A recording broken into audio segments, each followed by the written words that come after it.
Okay, we just learned about the dot and how it can be used to represent different sounds. In longhand, the dot usually represents a period. So for punctuation marks in shorthand, we actually need different symbols to represent the end of a sentence, question mark, some dashes or hyphens, because like we just discovered, we don't want to confuse our regular punctuation marks with any potential Gregg shorthand. So I'm going to briefly go over the different punctuation marks. We have the period, which is formed by a downward slash at the end of a sentence. So in longhand, it would just be a dot, but in shorthand, we're just doing a downward slash.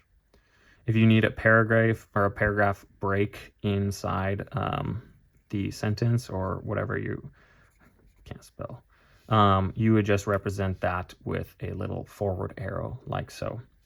Question mark in shorthand is actually written as an X. It's not written as this curve and dot here because that might cause confusion. If you need to draw a dash in longhand, in shorthand you would just double up that dash.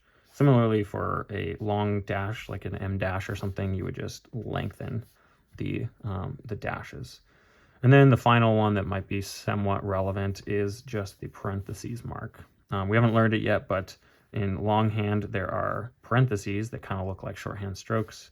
So in shorthand, the way you would denote a parenthesis is just by putting a little dash on either side of it. So your text goes here, and then your parentheses go like so.